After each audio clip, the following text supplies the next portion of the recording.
applause for Max Garcia.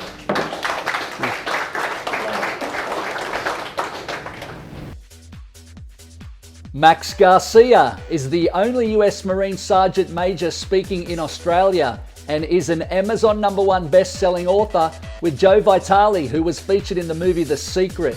Having led the largest battalion in the Marines worldwide, Max uses leadership stories from Iraq and Afghanistan to provide inspiring presentations to audiences which have included but not limited to the West Tigers, members of parliament, businesses, professional golfers, universities and radio. Max Garcia joined the Marines in 1994, later becoming a drill instructor in 1999. In 2003 and 2004, he deployed twice to Iraq and was awarded the Combat Action Ribbon and a Medal for Valor from General Mattis, who was recently the US Secretary, Minister of Defense. From 2006 to 2009, Max taught future officers at the University of South Florida and was a drill instructor for officer candidates before deploying to Afghanistan in 2010. From 2012 to 2014, Max served with Fleet Anti-Terrorism Security Team, better known as Fast Company Europe, until selection to Sergeant Major, the top enlisted rank in the Marines. He then transferred to Okinawa, Japan, deploying to multiple countries in the Pacific. Max has traveled to all 50 US states and over 70 countries. Max is married to the former Carolyn Michelle of Camden, New South Wales, Sydney, Australia. They have one daughter named Coraline. Please welcome the one and only Sergeant Major Max Garcia! Well, Max, over to you, mate. Enjoy. I love that Australian accent in that video too. Sorry, on. All right. Hey, thank you all for the warm welcome. I got to tell you, ladies and gentlemen, I feel truly humbled, blessed to be standing in front of ISACA, such a well-known organization with a great reputation that's been around for years, or in case of this particular chapter, since 1976. And you know, I get asked to speak at a wide variety of events, gala nights, corporate training days, universities, professional sports teams, you name it. But when Jay Hira called me up and asked me to speak here today, I got to admit, Jay, I was a bit sketch at first. I thought, Jay, do you really think a guy like me fits in with a crowd like this? And then Jay started to tell me about some of the challenges you're going through in your industry. He went on to tell me that the theme for today's event was digital trust in the age of artificial intelligence. And when I heard that, I thought, geez, it kind of brought me down to reality. And I thought, you know, the world really is going through more uncertainty right now than any other time in history. And I think, if I'm being really honest, it's probably worse in your industry. How's that for some motivational speaking? I mean, really, if you think about it, I think most people never even heard the word artificial intelligence until probably early this year. And now it's almost like a buzzword. You hear AI everywhere you go. I see it several times a day. And not only that, I'm getting an extra nice dose of scammer messages on Instagram and LinkedIn because of it, because now there's more bots or however it works. So much uncertainty in your world, and I know that it can be a bit intimidating, and I know by now many of you all are probably wondering what life is going to look like for you in 2024, 2025, or if you're even going to have the same job or a job in 2026, 2027. But I'm here to tell you all that if you will follow me close over the next hour, if you'll take some notes, I put some note-taking gear on your seats, or Julia did. If you'll take some notes, if you could stay off of your phones just for 1 hour. I know this is hard, ma'am. I know that your Facebook and your TikTok or your Instagram are calling your name. But if you could stay off of your phones, take notes just for 1 hour, it's not going to matter what happens in the world. Because after today's presentation, you will have the leadership, the resilience, the wherewithal about you to not just survive whatever's coming in the future during these crazy times, not just to survive, but to thrive in any industry, in any environment, in any location, regardless of what's happening in the world. Because not only am I going to tell you a few things today that you can do to accelerate your career to the next level, but I'm going to share with you a two-step method I created that if you will follow, you'll be able to overcome or accomplish anything you want. In fact, if you will follow me close, take notes, and say off of your phones, whatever it is you want to overcome or accomplish in 2024, it is yours. And with that being said, ladies and gentlemen, as previously mentioned, my name is Max Garcia. I am a motivational speaker, former U.S. Marine Sergeant Major, now living here in beautiful Australia, but above all that, I'm yours for today. I'd like to first acknowledge the original inhabitants of this beautiful land, the Aboriginal people, as well as your president, Zen Soilu, Shannon Sedwig, and the team here at Minter Ellison for hosting this event, all the sponsors for making it possible, and of course I want to acknowledge everyone who had a hand behind the scenes working hard to make this magnificent event possible. In fact, how about a round of applause for them right now? I plan to give this entire presentation utilizing the lecture method without the aid of PowerPoint slide. However, I will show you a few photographs to illustrate a few points. At this time, are there any questions on what will be presented or how it will be presented? Well, if there are no questions for me, I actually have a question for all of you. And that question is, would anyone here care to share why you got into or why you were in this industry in the first place? Anybody here want to share why?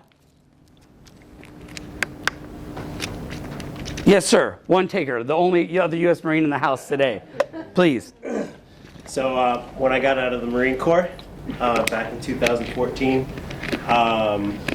I was looking for work, and I basically got brought into Ernst & Young because they had a special program for veterans.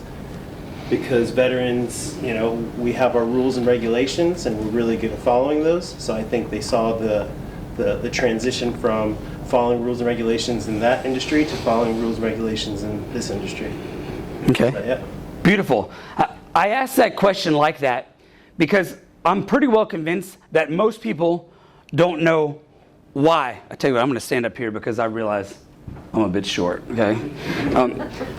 I asked that question because most people honestly don't know why they do what they do, other than to pay the bills and put food on the table. And I say that because, you know, your industry is going through a lot of uncertain times, a lot of craziness, and again, I think it's going to get worse if I'm being really honest. And without a strong why, without a strong, deep, and meaningful why you do what you do, it will be just far too easy to quit, give up when times get tough. And you know they always do, because that's how we learn and grow. Remember that having a strong why for doing what you do will propel you through any adversity, will propel you through your darkest hours. I believe in this concept so much that I'm going to share with you why I decided to become a motivational speaker and executive coach. I can pinpoint my decision to do what I'm doing right now to one particular time frame in my life. And that, ladies and gentlemen, would be the brutally hot summer of Iraq in 2004. Because on September 11th, 2004, my Marines and I came under pretty heavy attack. And my Marine Corporal Elliott from Wisconsin was hit in the face with a bomb that was mounted on a telephone pole. Not only that, well, he managed to survive. Despite a bunch of shrapnel in the face and the eye and a broken jaw, he survived. The next day, though, we were attacked again. And this time, we weren't as lucky when we hit another roadside bomb. And two of my Marines nearly bled to death. One of them lost a foot, and he's still without that foot today. And my platoon commander, who was with me actually when I met my wife here in Sydney, my platoon commander, Lieutenant Alexander Weatherby, was killed in action despite my countless attempts to literally put my mouth on his mouth full of blood and do everything possible to bring him back to life. And remember this, ladies and gentlemen, that communication is key in 2023. I say that because part of the reason Lieutenant Weatherby died is because I misunderstood his communication when he wanted me to go east and I went west. Anyways, the next day, I was told, Staff Sergeant Garcia, you need to get your Marines and get back out there. The company's waiting on you. And so we went back outside the wire into enemy territory. And I got to tell you, I was so scared. I was on eggshells, and so were my Marines, that once we got back out there, we were situated, by the way, halfway between Baghdad and Fallujah, just near Abu Ghraib prison, if you remember that in the news back in those days. Anyways, we get out there, and I tell my Marines that our mission is to prevent mortars from being shot into Baghdad, because it was the very first election taking place since Saddam Hussein had been thrown out of power. And I tell my Marines this, and they're scared to death to go back out after the 2 previous days. So to make it ultra safe, I tell them, I tell them to pull into what we call a 360 defensive position, basically a circle. A 360 defensive position is good because you cover what we refer to as all avenues of approach, or basically any direction that the enemy can come at you. So I put my Marines into this 360 position. And remember this, in your careers, in your businesses, in your relationships, that complacency kills. Because not only can complacency kill a Marine, becoming complacent, especially during these crazy times, can kill your next promotion, your ambitions, your career, your relationships, becoming complacent. I say that because as soon as I put my Marines into that 360 circle, somebody wasn't paying attention. And somebody managed to let a terrorist drive a vehicle right up in the middle of my 360 defensive position. And that car ended up being a car bomb. And that car bomb exploded into 1,000,000 pieces. Boom! It was the loudest noise I've ever heard in my life. The ground shook. And shrapnel rained down on top of us as I saw a big, massive flash into the air and a big black puff of smoke, and shrapnel rained down on top of me. I was a bit disoriented, so much so that I thought we had been hit by a mortar. And as I started realizing what was going on, I look over and I see Lance Corporal Hernandez, this young 19-year-old kid from Texas. I see him up on top of this vehicle like this, and I realize he's got so much blood coming from his head, and then I realize it's because he's lost his eye. I look over and I see, I'm looking for our paramedic, who we call a doc. Doc, where's the doc? Where's the doc? To start patching people up. And I realize that the doc is missing part of his leg. So obviously he's not going to be able to help. Some of the Marines were wounded. Some of the Marines, like Lance Corporal Barrios, were screaming their heads off. And some of the Marines, well, were dead. And I got to tell you all, when this happened, I had a fear shoot through me like I cannot describe. And I'm ashamed to admit, especially here in front of another Marine, that I was scared. I'm talking really scared. So much so that I could feel my own heart beating in my own chest. I don't know how to explain that, but I was wearing this bulletproof vest, what we call a flak jacket, and I could feel my heart beating in my own chest. Sweat was pouring down my face. In the summer, I'm wearing this heavy Kevlar helmet. I could barely see. I'm trying to wipe out the sweat, and it's burning my eyes. And even though it's sweat and it's hot, it felt cold. I don't know how to explain. That's how scared I was.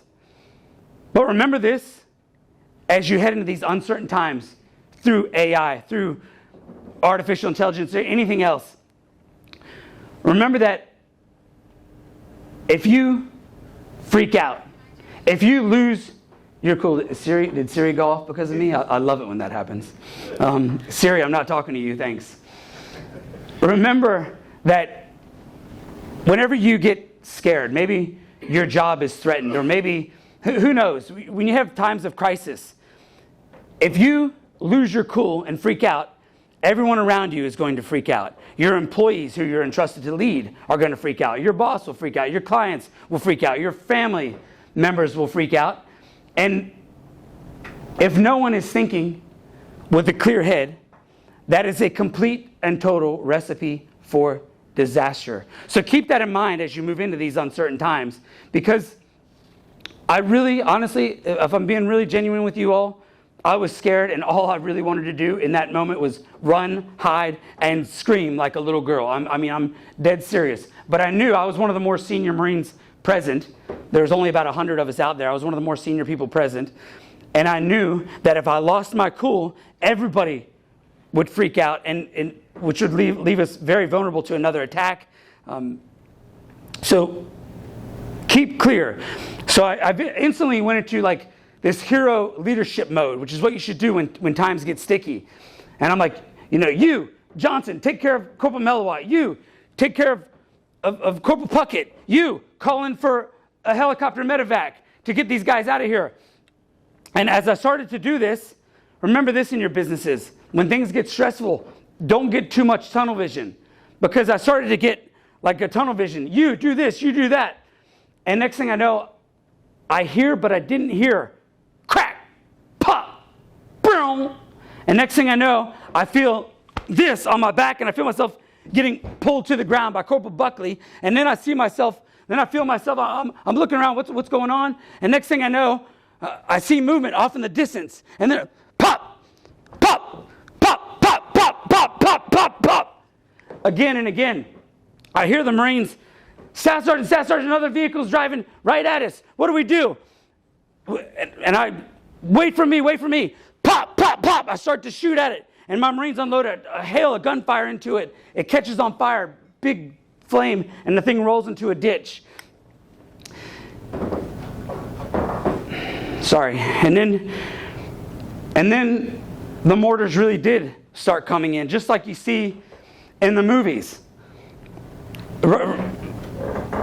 And I won't forget, just like in the movies, vroom, vroom, vroom, as I quickly dove underneath of a Humvee in an effort to preserve my own life. I'm talking when those mortars hit, it's just like you see in the movies, but the ground really shakes huge. And then finally the helicopter showed up. It felt like an eternity. It really felt like eternity because the helicopter never showed up the day before. I see you nodding your head. Maybe you've been in a similar situation, you in the back. Finally, the helicopter shows up. We had so many casualties to put on the helicopter that we could not fit them all, which meant we were going to have to evacuate them ourselves, at nighttime, because it was getting dark very fast. Talk about fear. And not only that, it would mean that we would have to backtrack through the same exact street where we were hit the 2 previous days. What I didn't know at the time was called IED Alley. IED stands for Improvised Explosive Device, basically means bombs, which translated to me that enemy contact was imminent. I knew for sure that we would receive enemy contact. And my Marines and I were even more scared. Kind of like I know sometimes you get scared when things get sticky in your finances, in your industry, with whatever else is coming up. Stress is stress. Mine isn't any different than yours. And we were even more scared because the majority of the company were in armored vehicles known as amphibious assault vehicles. Basically, they look like big tanks that go on land and water. And I'll show you what they look like. This is a really quick picture of what they look like. That's me because that was initially my primary job in the Marine Corps. And anyways, the majority of the company were in these vehicles. Except, and by the way, you can see that there's armor on the sides of the vehicles. You see they're each armed with 2 machine guns. However, my Marines and we were a provisional infantry platoon for this particular deployment. So we were in soft-skin Humvees that look like this. Take note of the bullet holes and shrapnel holes. And by soft-skin Humvees, I basically mean Humvees with plastic doors, no windows, and a plexiglass kind of windshield. As you see, it's pretty busted up there with the blood and everything on it. So if you ask yourself, if you were the enemy, which one would you want to shoot at? So talk about scared. I say this because I know we have a lot of leaders in this room, a lot of people who are looking after other people. So if you lose your cool, your people are going to lose their cool. You got to keep yourself grounded. It's not easy. So to get everyone through it, this is because I was able to keep myself calm. Only because I was able to keep myself calm, I managed to come up with a plan. In my little 26, 27-year-old mind, I came up with a plan. And I come over the radio, I say, all victors, be advised. This is what we're going to do to get through this. Break. By the way, when I say victor, that means vehicle. We always talk in code so that if the enemy's listening, they can't understand. And I always take breaks so that they cannot pick up our transmissions. I said, this is what we're going to do. When we get onto the main road, I want all drivers to punch the gas as hard. Whenever I count to 3, I want every driver to punch the gas as hard as you can for a total of 5 seconds. And I want every Marine on every vehicle to shoot out 5 rounds each. No matter what happens, I tell them, keep pushing forward.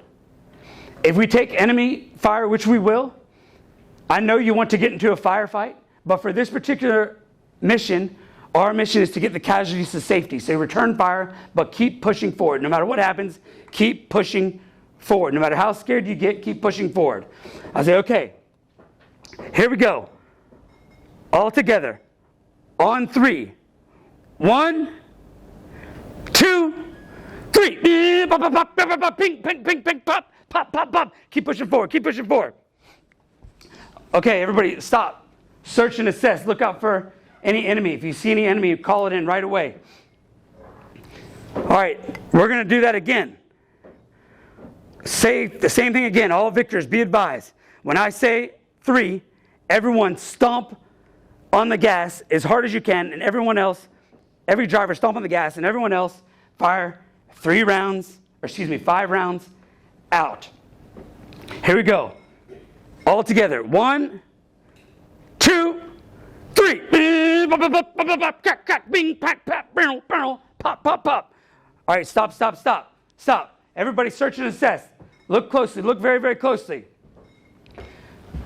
Here we go. No matter what happens, keep pushing forward. I told them, I cannot stress enough that to get through this alive, we got to keep pushing forward, because it was only my Marines and I, about 20 of us, who were in these Humvees. Everybody else was in the up-armored vehicles. And by the way, as I'm watching those vehicles ahead of us, I see, boom, another explosion, and one of the big vehicles hits a roadside bomb. I see the machine guns going into action. I see a firefight in front of me. So I tell them, okay, we're going to get through this. One more time. All together. And keep in mind, I'm his 27-year-old patrol leader. All together. On 3. No matter what happens, keep pushing forward. No matter how scared you get, keep pushing forward. No matter how much enemy contact we get, keep pushing forward. 1, 2, 3. Crack, crack, crack. Bing, bang, bang. All right, everybody stop. Search and assess. And we did that for the next several kilometers. Amazing enough, we got everybody to drop off the casualties with only a few more light casualties. Amazing. I don't know how, this is when I was having come to Jesus moments. You know, if I telling myself, if I make it out of here alive, I really am going to make the most of myself and help as many people as possible to do the same for the rest of my stay on the planet. These are things that were going through my mind. This is part of my why, if you will. The rest of the deployment was over just a few weeks later. It was towards the end of the deployment. And for the rest of 2004 and 2005, I was suffering from severe PTSD and didn't even know it. I'm talking like not just crying every night, which I did do, or having nightmares. I'm talking like the kind of PTSD where I was waking up in the middle of the night, and on the side of the bed, like, hand me my rifle. Can you hand me my rifle? Like that. And my wife, I say this, by the way, because mental health is more common than people know. So if you're dealing with any mental health things, I can relate to you. And my wife, who is my girlfriend, who I'd barely met at the time, would be like, it's okay. You don't need your rifle. Go back to sleep. On one of her visits, when she came to visit me in the States, she's from here, from Camden, if anybody's from there, she visited me. I wanted to impress her. So I took her to Las Vegas. Australians, I know you guys love your Vegas. You love your Vegas and New York. I see the pictures in Kmart, not of Sydney, but of New York and Vegas. So I took her to Vegas. Now, do you guys know, like, when a plane lands, you know how it kind of makes that scary kind of feeling? So I took her to Vegas. I wasn't sleeping well because of the PTSD and nightmares and all those things. So I fell asleep on the plane. And when that plane touched down to Vegas, and it made that scary sound as one of the big planes, I sat up and went, everybody get down! Like that. I know, it's funny now, but trust me, if you were on the plane, you wouldn't think it's funny. What's your name? Right. And my wife, again, my girlfriend at the time, who I barely knew, she probably should have left when she had the opportunity, was like, shh, it's okay, it's okay. You're okay. Everybody, it's okay. And I say this because whatever it is that you're going through, whatever it is you will go through, whatever it is your family members will go through, your words have power. And that little bit of encouragement from her, shh, it's okay. You're okay. You don't need your rifle. Go back to sleep. You're strong. You'll get through it. Those things she said to me made not just a difference, but the difference. Okay? So remember that. Your words, no matter what you're going through, your industry, the uncertainty, COVID, Russia, China, Ukraine, Israel, whatever it is the world throws at us next, your words have lots of power. Sorry. Anyways, the point of this part of the story is that whenever you have difficulty hit your life, adversities, I'm talking like the kind of stress that causes you stomach pains at night, where you can't even sleep, or you just want to lay in bed all day and not get out of bed. When this kind of stress hits your life, I want you to think back to the story I told my Marines and no matter what happens, just keep pushing forward. If you find yourself going through hell, just keep going, because you'll eventually come out of the darkness and into the light, just like we did. I'll tell you this too, that I was the small part of the problem with regards to PTSD, because I also was looking after a platoon of 50 Marines, and they were drinking heavily. I'm talking abusing prescription drugs like rock stars. They were getting into violence, getting in trouble. Lance Corporal Hernandez, the kid I told you about that lost the eye, he got into, first of all, his wife left him for another guy. He was so young. And then he got into an argument with another guy over a little bit of money. And no joke, he pulled out a gun and he pointed at the guy's head and he pulled the trigger. And he's still in prison now. Sergeant Buchanan, my maintenance chief, who was also my roommate after that deployment, after we were roommates, after the deployment, he committed suicide. And I tell you this because I'm getting to my strong why, okay? Because basically out of desperation to help myself as well as my young Marines, many of which who were still teenagers, I didn't know what to do, so I quickly started to read frantically. Now, this is before the internet and smartphones and all this. We had the internet, but it barely existed. No smartphones yet. This is 2004, okay? 2004, 2005.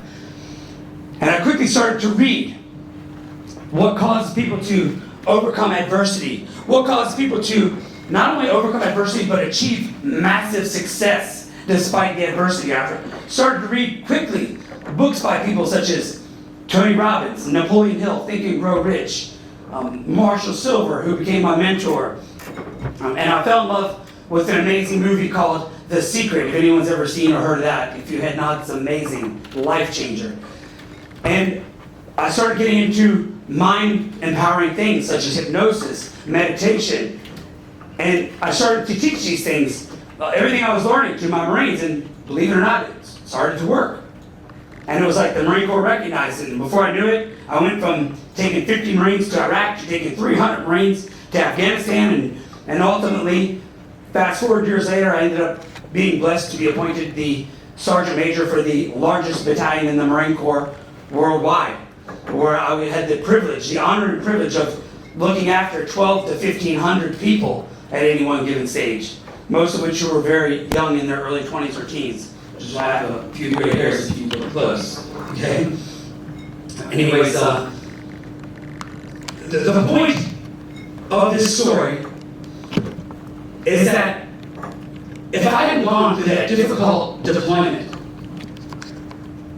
then I wouldn't be standing in front of you here today. Because during that last duty station, that's when I had the major breakthrough from all my self-study. Because during that last duty station, I received an offer from a guy named Joe Vitale. Maybe you all heard of Joe Vitale, because he was in that movie called The Secret. Anyway, Joe Vitale offered for me to co-author this book with him. And obviously I accepted the offer. And it was then that I knew for certain what I was meant to do for the rest of my stay on the planet. Ladies and gentlemen, that is my strong why. Again, if I hadn't been through those times, none of this would have happened. So I want you to keep something in mind. Through every difficulty you will face, because that's how we learn and grow. If you thought you were going to get the motivational speaker up here that was going to be like, everything's great and kumbaya, sorry, you got the wrong guy, okay? I do believe in telling it like it is, but also equipping you with the tools to best deal with it. But remember this, when difficulty hits your life, remember two things will always come out of every crisis. From every really major stressor in life, two things you will get. You will always get a hidden lesson and a hidden blessing in disguise. You will get a hidden lesson that you are meant to learn and grow from, but not just learn and grow from, but that you're meant to also pass on to someone else. Hey, for you guys in the back, we have plenty of seats up here if you want to come up, please. I won't bite unless you bite me first. And to help you all remember that, I'm going to say it like as if I were like from the South, like down there in like Arkansas or Texas or Louisiana or someplace, for those of you who traveled over there. Ladies and gentlemen, remember this. Through every crisis situation, you'll always get a hidden lesson and a hidden blessing. Through every crisis moment, you will always get a hidden lesson and a hidden blessing if you will only take the time to look for it and purposely look for the lesson. Because the sooner you learn the lesson, the sooner you'll move past the adversity. Questions so far on the importance of having a strong why for doing what you're doing, or on my story or anything else? Questions so far? Yes, sir. Please. That's great. Absolutely riveting so far. And I do have a question for you. And the question is around the fear aspect of it, because I think that's key. We all go through phases of life where we have a fear, have anxiety, whatever that might be. And you mentioned that being calm is really the key.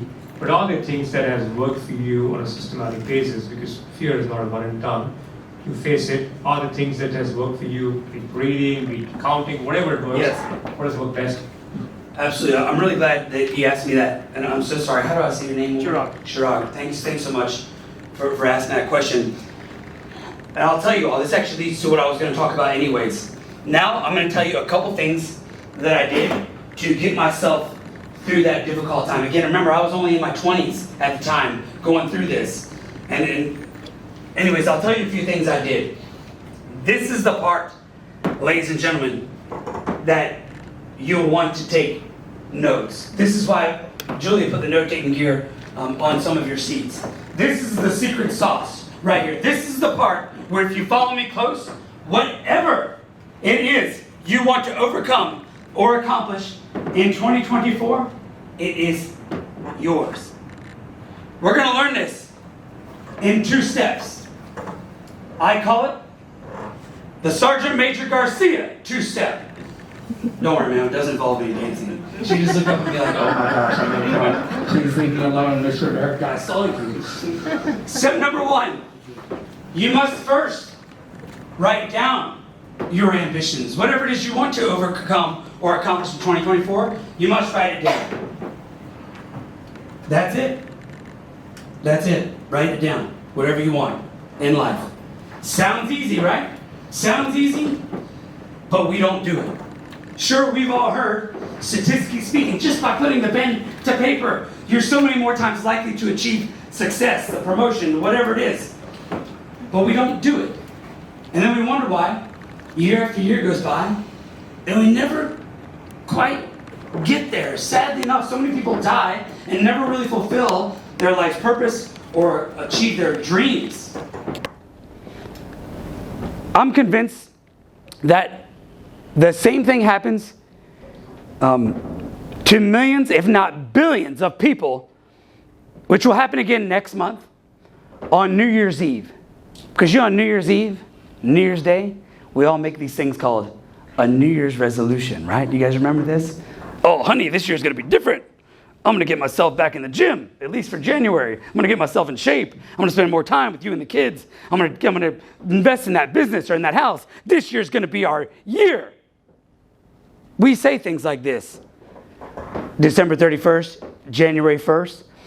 But then by the time, I don't know, September, October, November rolls around, most people won't even remember what their New Year's resolution was, let alone make any actual progress towards accomplishing in that. And there's a reason for it.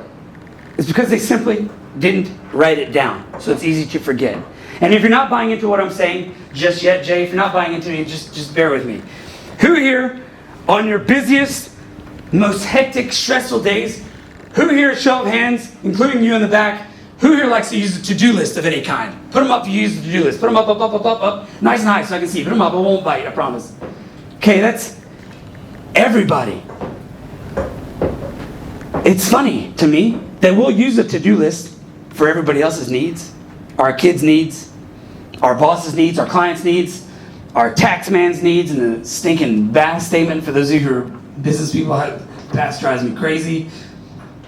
But yet we won't use a to-do list for the things that are most important to us in this lifetime. The dream house, the dream car, the things we want to do for our kids, for our families, for our employees who we are entrusted to lead, inspire, train. We don't write it down. And it never happens. Because you know why? Just like the to-do list, what you don't write down on the to-do list does not get done. So, step number 1 of the Sergeant Major Garcia 2-step. Write down your ambitions, but write them down as if they were the most important to-do list of your life. Step number 2, once you've written down those ambitions, never think or speak of them in any other terms other than with the fullest confidence that you will enjoy sweet success. I say that like that with the word confidence because keep in mind this, ladies and gentlemen, that your self-esteem, your own self-worth, your own self-belief will be not just a difference, but the difference for you to overcome or accomplish anything. I know this because I used to have really, really low self-esteem until probably about the age of 25. I'm talking terrible low self-esteem. I say this because I do a lot of individual one-on-one coaching. And when I'm working with clients individually, this is what I hear them say. Oh, I'm going to try to get back in the gym. I know I need to. Or no matter what, I can't seem to get my kids to listen. I can't get my employees to listen. I can't seem to get the job that I want. Or I hear them say this. Oh, hopefully I can get a few more clients this year because if I get a few more clients this year, I'll be able to take my family on that vacation. Hopefully I'll be able to do. This is what I hear. And I learned from my mentor, Marshall Silver. Remember this, that you will never, ever accomplish something that you keep promising yourself that you can't do. And words like if, hope, try.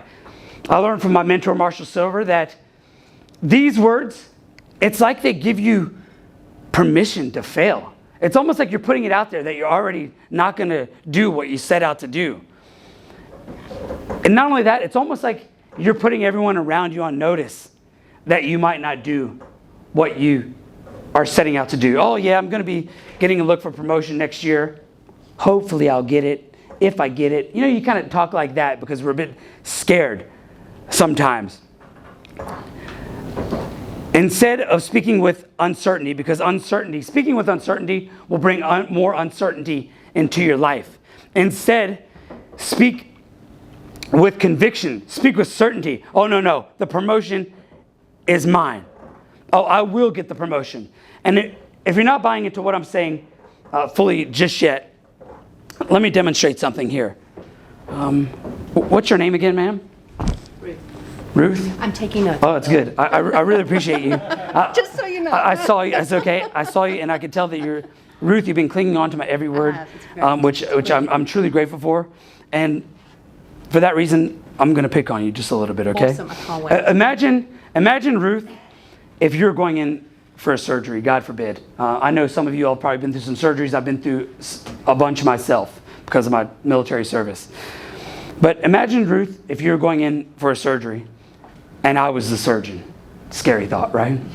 And imagine, Ruth, you're in the hospital, you're getting ready to get wheeled into the room, the operating room. You're in the cool cap and gown, you got the IV drip going into your arm. And I walk in, I say, hey, Ruth, how you doing? My name is Dr. Garcia. I'm going to be, I kind of like that sound, actually. It's got a nice ring to it. My name is Dr. Garcia. I'm going to be the one performing your surgery today. And just to let you know what's going to happen, we're going to give you some anesthesia. And then I'm going to have to go in and make some incisions, cut you open here, cut you open there. I got to go in with this cool laser thing that I do and fix you up and stitch you up, and you should be able to go home in the next 24 to 48 hours. But I want you to know, Ruth, that your health and safety are of the utmost concern to me. And for that reason, Ruth, I want you to know that I'm going to try my very best to do a good job in your surgery. Because if I'm able to do a good job in your surgery, Ruth, you should hopefully be able to live. Okay? Well, here's a nice gift for you. Thank you for participating. Well, if you wouldn't accept that kind of talk from your surgeon or from your financial planner that we should all have, or from your accountant, why would you possibly accept that kind of talk from yourself about the things that are most important to you in this lifetime? Or from your kids? No, Johnny, I know you'll do better on the next test because I know you and I believe in you. I know how smart you are. Speak with certainty. You will have certainty in your life. And if you're still not buying into what I'm saying just yet, answer this question for me just out loud, random. Just shout out the answer. Now, let me think here. People who complain will say about being broke all the time. People who complain that their wages are too low, the taxes are too high. They complain about the interest rates and the government and ScoMo and Albo or whatever the Australian nicknames are these days. People who complain about being broke all the time typically tend to stay. Okay, we're getting a little bit of momentum, a little bit. We're going to do better. All right, in that case, we'll try again. People who complain about being sick all the time. Everybody knows somebody, little old ladies, whoever. Everybody knows somebody who complains about their ailments so much that they're annoying to be around, right? Everyone knows someone like this? If they're here, don't point them out, okay? But people who complain about being sick all the time typically tend to stay sick. In that case, why would you ever think or speak about anything other than what you most want? Think more, speak more, focus more on what you want rather than what you don't want. You will be shocked at how often it shows up in your life rather than complaining repeatedly and worrying about things that you may or may not be able to affect. And if you're still not buying into what I'm saying just yet, here's one more question for you. If anyone knows this, geez, I'll be mighty impressed. I'll stand on my head if anyone knows this. Can anyone here tell me what, statistically speaking, what it's estimated, how many thoughts we think a day. Can anyone here tell me how many thoughts we think a day? Anybody? 20,000. Anybody want to take a guess? 20, I heard 100,000. Any other guesses? Okay, it's estimated that we think approximately 50,000 thoughts a day.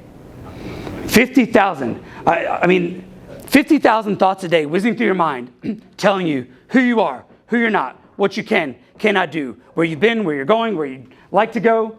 Facebook, TikTok, Britney Spears, J-Lo, whatever it is you're into.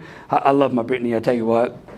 But regardless of the number, can I at least get a thumbs up that we all agree that we think a lot of thoughts per day? Can I get a thumbs up? Yeah, okay, good. Now, let me ask you all this then. Do you think your thoughts affect your life, your future, your health, your wealth, your careers, your ability to compete in the job market and be competitive? Your health, wealth, whatever it is. Do you think your thoughts affect your life, or do you think they're just random? Who here says your thoughts affect your life? Put your hands up so I know who I'm talking to. Okay, good. Everybody, of course. Your thoughts create your life. They create your future. Remember this. What you think about, you bring about. What you speak about, you bring about. What you focus on expands. So the next time you want to catch yourself going down the rabbit hole, worrying about what's going to happen for the next wave of COVID, or the next war, who knows where, or AI taking over the world, or whatever it is, do yourself a favor. Flip the script. Yes, be educated and be aware, but focus more, think more, speak more about what you want. And you'll be shocked at how much more often it shows up in your life. So, in a minute here, I'm going to offer up the opportunity for questions, assuming there's time. Fingers crossed that there's time. I really want to be able to take questions.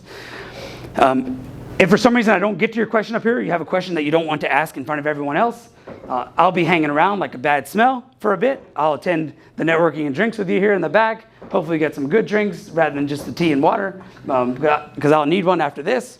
But so if you have questions, please come up and talk to me. Or if you have somewhere you want me to speak, you want me to speak to your teams or at your next event, or you want to work with me one-on-one, I'd love to have a chat with you. And if I'm speaking to someone else and we don't get to talk, I've got my assistant here named Julia, who's a whole lot prettier than I am and has a really cool Italian accent. She can make any decision on my behalf. And she'll probably hit a few of you up with the videographer for a couple testimonials, that kind of thing, so that I can keep doing what I'm doing. So to recap, today we learned the utmost importance of having a strong why for doing what you do, because a strong why will propel you through your darkest hours. A strong why will keep you going when you want to quit and give up. We also learned how to do the Sergeant Major Garcia two-step. And I didn't make you dance. Maybe during the drinks, okay? Maybe. Step number 1, you must write down your ambitions. Write them down as if they were the most important to-do list of your life. Step number 2, once you've written down those ambitions, never think or speak of them in any other terms other than with the fullest confidence that you will enjoy sweet success. Ladies and gentlemen, it's been a true honor and privilege to really speak to such a prestigious crowd of people. Thank you all. God bless.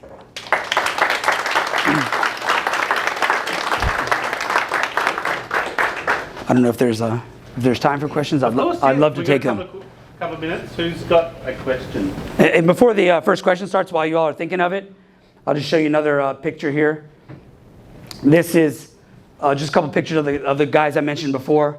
The guy with the face wound is Corporal Elliott, who got hit with the telephone pole mounted bomb. The guy in the white shirt in the middle there, that was my lieutenant after the first Iraq war, or after the first Iraq deployment.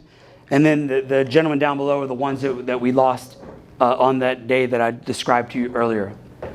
Now, I know that sometimes people are hesitant to ask questions in these environments, and I know that you'll attend a lot of events, but chances are you probably won't get too many former sergeants major like me, so ask away. Yes, sir. like most of us working in the cybersecurity career, we plan that, okay, one day we'll become a CISO. So when you were in the armed forces and doing so well in action and everything, if you would have continued, then maybe you'd become a general or something, but what made you change your career? Yeah, so the general thing that would be on the officer side, like my brother who's sitting here in the front. For me, that Sergeant Major, that is it. There was no more ranks available above that. But you asked the question, why did I change careers, basically? So his question is, why did I change careers? And the short version is that I kind of already hit the pinnacle. There's no more promotions, and I'd already had the biggest battalion in the Marine Corps worldwide, and they wanted to give me 5 battalions. They wanted to and it was pretty stressful work already, very hard on the family, having to move every 1 to 3 years. Your service members don't have to move as often as us. We have to move a lot. Very difficult on the family. And I would have loved to have taken that regiment with 4 battalions, probably 6,000 Marines. In fact, if I was here now, if I was still in, I'd probably have one of the big, what we call the Big 9. So I'd probably be looking after about 70,000 people if I were still in, at least 50,000.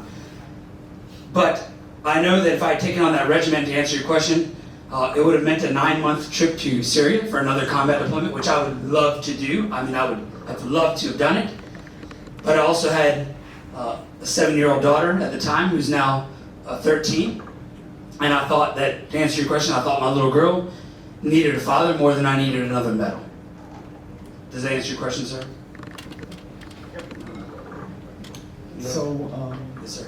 our business is trust, and the topic of meeting today is digital trust. And I wanted to ask you, how do you believe that trust figures into leadership, especially leadership where you can no longer influence the individuals directly, but you have to provide the guidance and leadership too? And how does trust figure into the conviction that you speak of, that you use to guide yourself and others? Yeah, okay. Great question. What's your name, sir? Maciej. Polish names are unpronounceable. Maciej. Sorry about that. No, it's okay. I've been to Poland. My Polish definitely is not up to scratch, but so I won't try to impress you with that. But There's a few words and you can get along. So his question is around trust and the importance of trust. And I'll tell you this, we're big on this in the Marines, to the point that every promotion warrant says something really special at the top of it. Every promotion warrant for every Marine says reposing special trust and confidence in the fidelity and abilities of whoever when they're getting promoted. And that is what you have if you're promoted to any leadership position, whether you're in charge of 1 or 100,000. Special trust and confidence. And one of the ways I feel to get trust is, quite frankly, being, and I know what you mean by not necessarily being able to touch the lower levels. Remind me to talk about that. But quite frankly, being down to earth. I recommend that you all work on your confidence and charisma. These are skills that you can actually work on. I actually teach a course around it called Sergeant Major's Confidence Course. And the reason is that I find that people in your type of industries, I mean, I'll admit, I don't have a IT, AI, cybersecurity bone in my body, okay? I'm the farthest thing from you all. But yeah, thanks for laughing, man. I'm working on being smart. But here's the thing. I find that job fields like yours, industries like yours, the people tend to be so technically gifted, genius, but they struggle. A lot of people in the industry struggle to have a side chat about whatever you did this weekend or whatever you're doing and make your junior people feel like you're one of them. That's Garcia's opinion. I see a few heads nodding, which means it makes sense to a lot of you. So to answer your question, I recommend working on your confidence, charisma, and what was the other thing I told you to remind me about? Somebody help me That out. was the being able to influence individuals at the distance. Yes.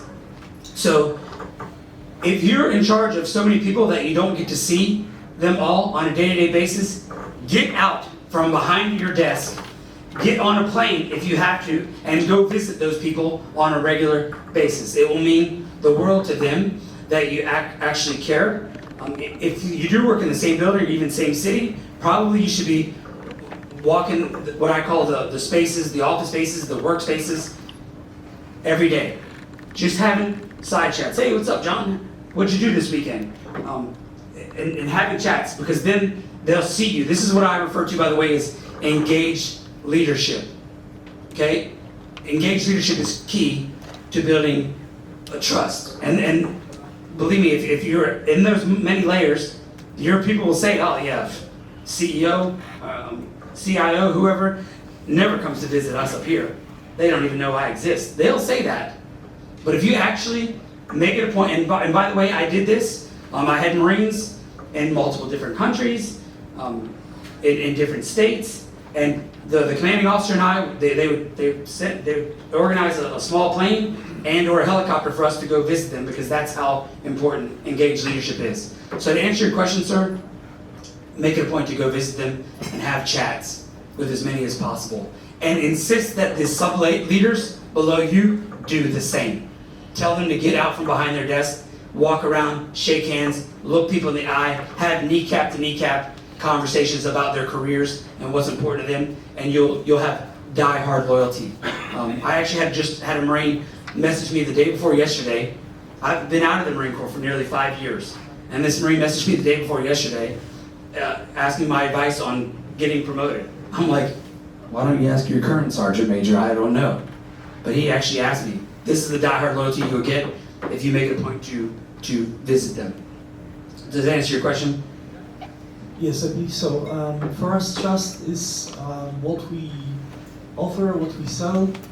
You trust us with our money, you trust us to provide the policy that you pay for, and you trust us that we'll keep our promises, basically. So that's basically the industry we're operating in. And digital trust is double difficult, because you often don't get the opportunity to see the person who trusts you. So this is very interesting to think about how we can make these people who are remote from us trust us more. Thank you. Great. I'll tell you what, and I'll add on that really quick. I'm sorry, really quick. Now that you brought the point out, from a trust, I guess maybe from a sales perspective, getting people to want to do business with you. Here's the thing, I also teach a course called Sergeant Major's Sales System. It's a 50-point system I created just to help people get more sales. And I can tell you now, when it comes to getting people comfortable to do business with you, in the AI world or whatever else, the most important thing is gaining rapport. Not sitting down with them and saying, I'm the best technical guru, or we're the best, or this is what we can do for you, and we do it at the cheapest cost. No, they want to know you as a person first. You have an amazing story coming from Poland. I know you do. I can just feel it in your bones. And you let them know a little bit of that, put your guard down a little bit, and you put a little skin in the game, they'll put double in for you. So remember that. If you want trust in your fields, first gain rapport. Have a chat about whatever. Have a laugh. Again, work on your confidence and charisma, because that will smell on you. If you feel uneasy, if you feel a bit anxious in the meeting, it will smell like it. If you have the opportunity to meet with the person in person rather than over Zoom, drive across town, even if it's an hour, and do it. Meet with them in person, and things will go much better. Thank you for your question. That was outstanding. Yes, sir. Sergeant Minter Garcia, great to hear from you. Thank you. Definitely the experience you have is really unique. We are also involved in forensics, and I remember once it was in multiple places and we had to go to Costa Rica. The suggestion or advice I was given by the government was to hire ex-Marines to protect you, because we are dealing with something very serious. Right. That was bad advice. Some experience working with ex-Marines.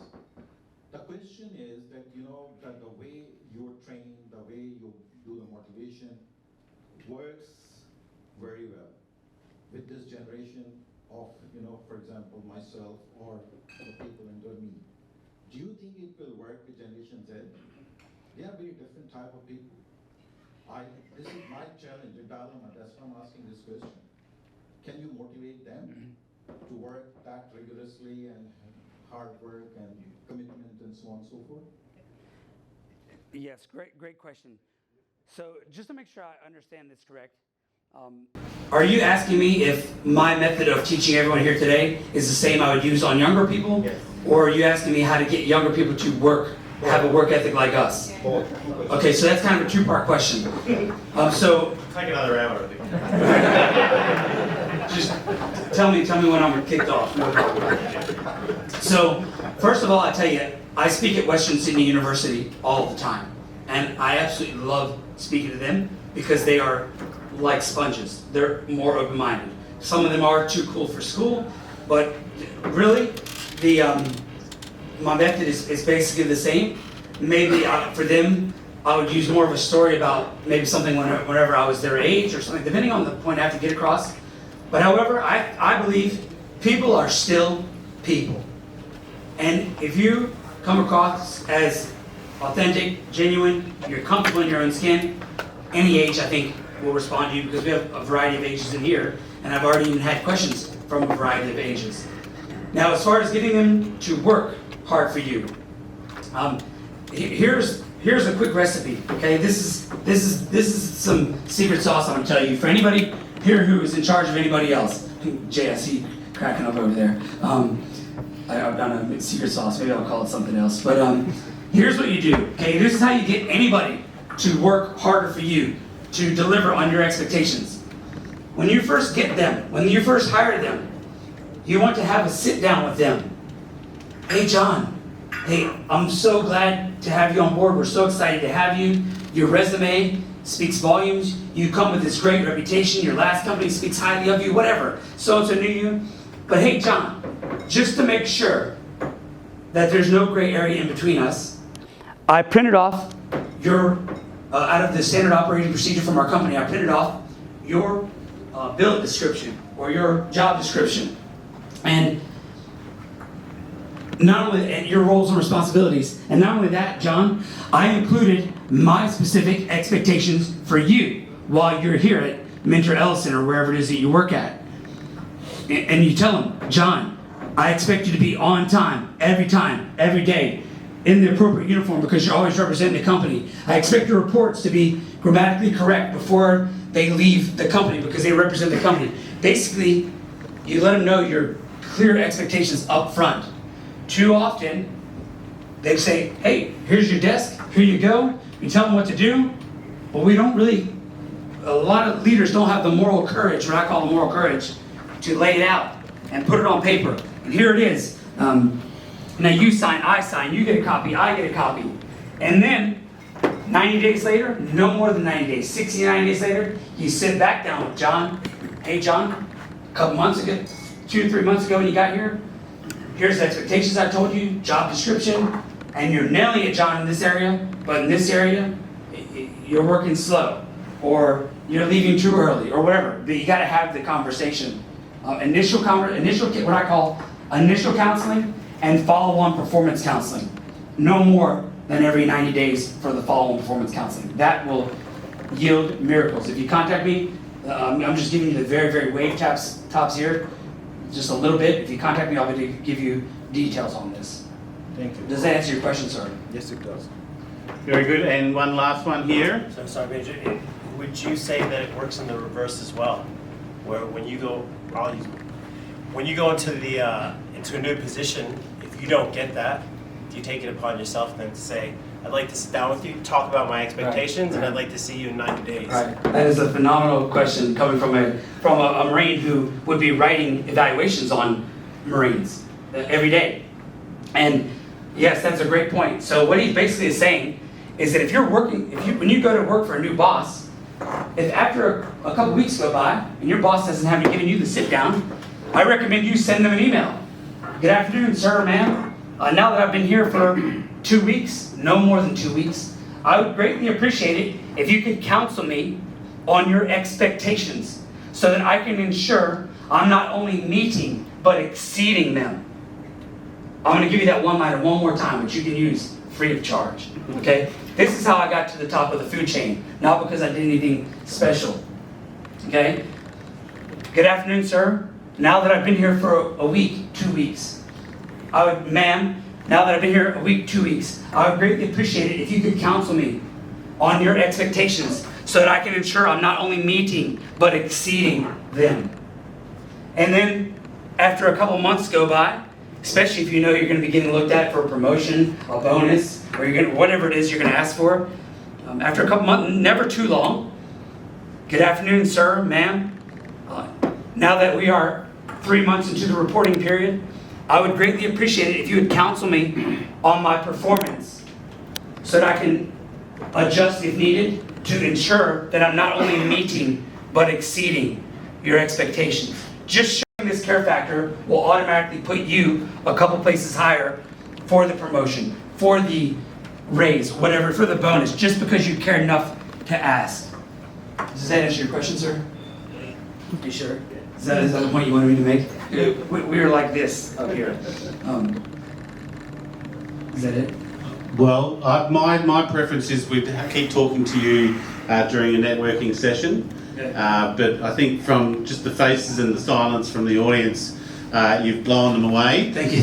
So a warm round of applause, please, for Sergeant Major Max Garcia.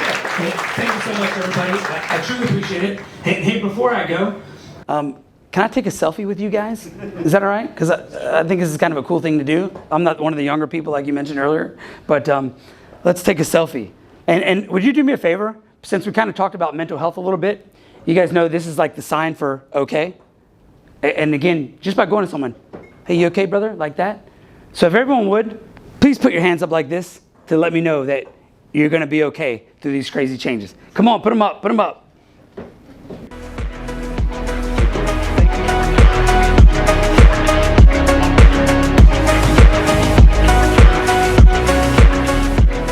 Yeah, so how did you like the speech? The Max program on motivation and how to motivate yourself, develop yourself so that you can achieve things, be positive, and be ready for success. And basically, whatever you think you want to do, think about that, and then think in a positive way. And that's what he teaches us: how to think and how to think what you want to do, and then success will follow that. Max's energy is really captivating. He captured the audience for us and made the event to finish on a very high note. I can't recommend him enough. Thank you.